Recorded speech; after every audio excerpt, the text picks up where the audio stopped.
cálculo del valor presente neto y de la tasa interna de retorno bajo Excel.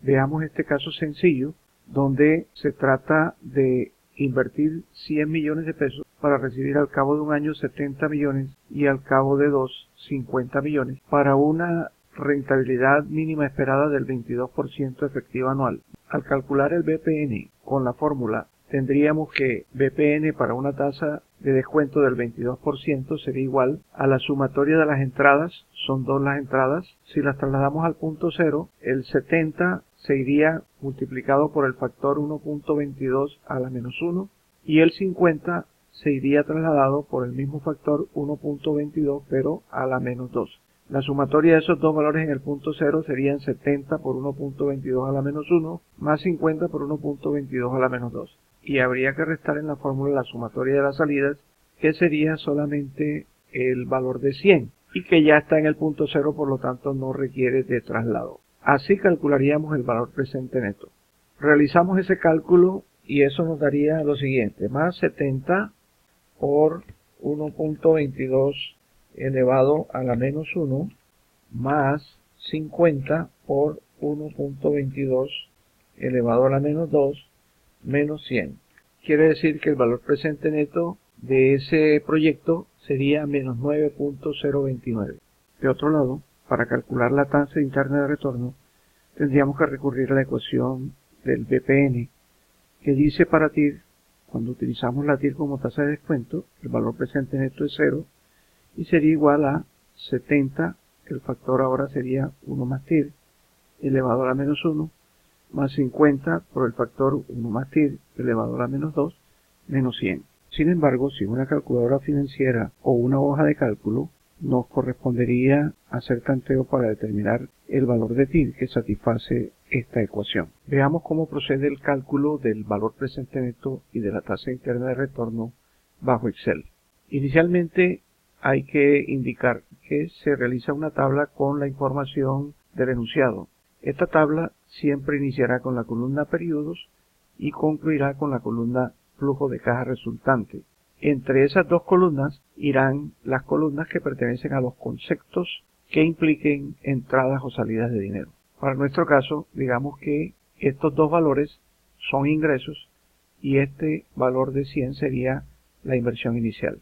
Es preciso reconocer que el flujo de caja resultante se formula como la sumatoria de las entradas menos la sumatoria de las salidas. De otra forma, podríamos decirlo que las entradas son positivas y las salidas son negativas en la fórmula del flujo de caja resultante.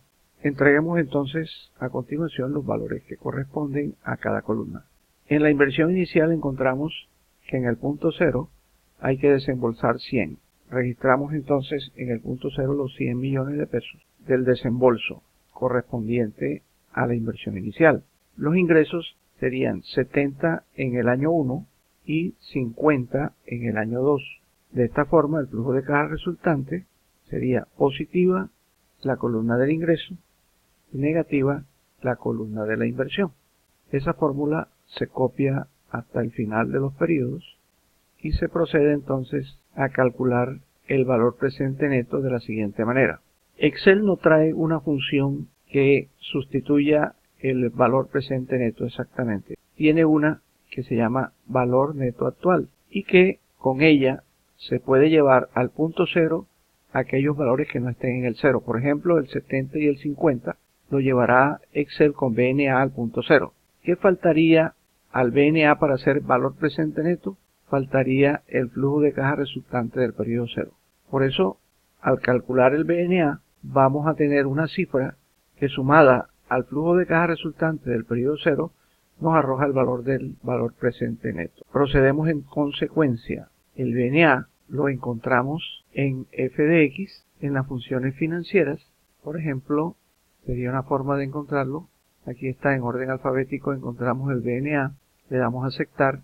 Ese BNA nos pregunta por la tasa. La tasa es del 22%, o sea, la tasa de descuento, que podemos expresarla como 0.22 o 0.22 o 22 entre 100 o 22%. Y del campo que sigue, solamente utilizaremos valor 1. Ese valor 1 no es otra cosa que el rango del flujo de caja resultante, pero obviando el punto 0. dado que el BNA no se mete con lo que esté en el punto 0. Damos así rango entonces desde el periodo 1 hasta el final de los periodos, le damos aceptar e inmediatamente la función nos entrega el valor neto actual, que sería en este caso 91.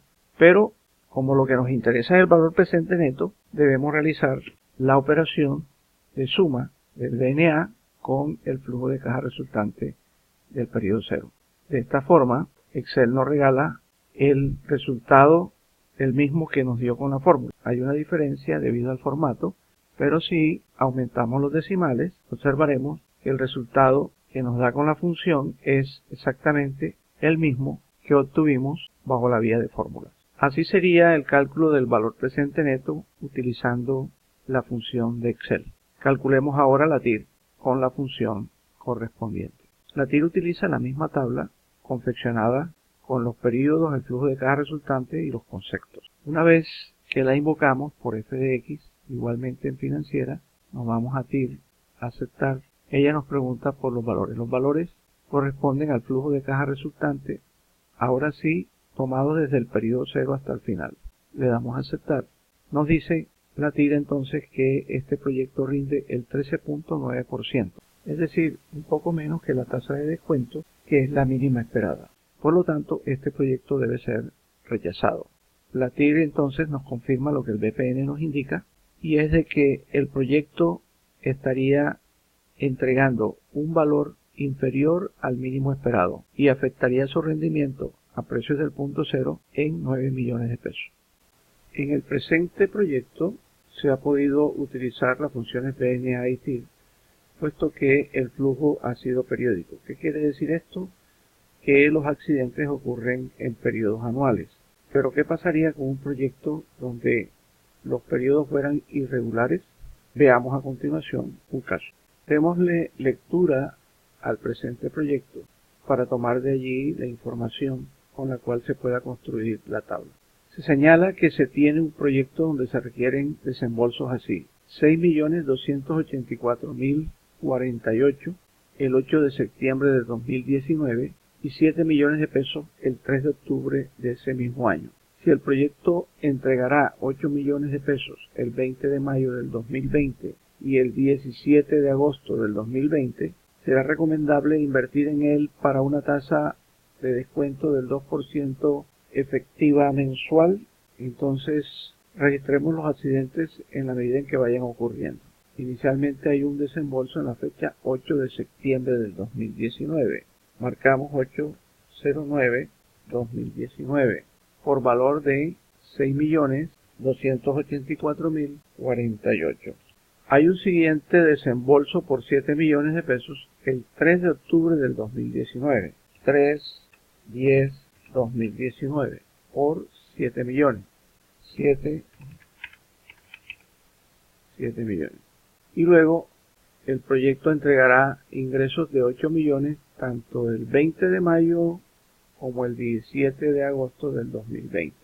Registramos 20 de mayo del 2020 en ingresos 8 millones y el día 17 de agosto del 2020 ingreso por 8 millones también. Calculamos el flujo de caja resultante como ingresos positivos y desembolso por inversión negativa. Copiamos la fórmula y luego vamos a las funciones BNA no PER, o sea, valor neto actual no periódico, la cual me va a pedir inicialmente la tasa de interés, o sea, la tasa de descuento. La tasa de descuento está efectiva mensual. Para efectos de trabajar con el BNA no PER, se requiere que la tasa esté efectiva anual. Por lo tanto, vamos a hacer aquí la conversión. Como es 2% mensual, ella quedaría 1.02 elevado a la 12 menos 1 anual. Es decir, quedará siendo el 26.82%. Démosle el formatico que corresponde a porcentaje, 26.82%. Calculamos entonces el BNA no PER, inicialmente invocándolo por f de x, financiera, BNA no PER, vamos a aceptar, En la ventana registramos la tasa.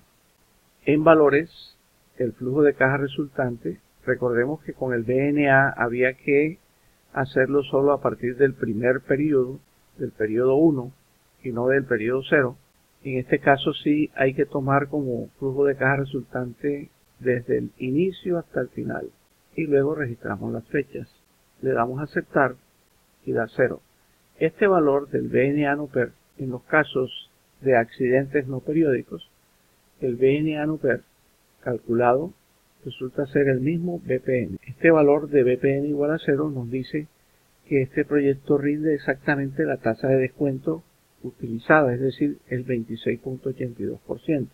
Vamos a verificarlo puesto que al calcular la TIR no PER nos debe dar exactamente ese mismo valor. Nos ubicamos en la celda para el cálculo, vamos a FDX, buscamos en financiera TIR no PER, le damos a aceptar. Ella nos pregunta por los valores, damos rango al flujo de caja resultante, por las fechas, rango a las fechas. Aquí hay un campo que dice estimar. Este, como se indica aquí, es un número que se estima aproximado al resultado de TIR no PER. Sin embargo, cuando no registramos valor alguno, Excel empieza a hacer estimaciones a partir del 10%. En este caso no es necesario realizar registro alguno, puesto que ya Excel nos reporta la tasa de interés. Le damos a aceptar y encontramos que en efecto el proyecto está entregando un rendimiento igual a la tasa de descuento. Podemos decir entonces en la observación o recomendación que para este proyecto resulta indiferente aceptarlo, dado que el proyecto rinde exactamente el mínimo esperado.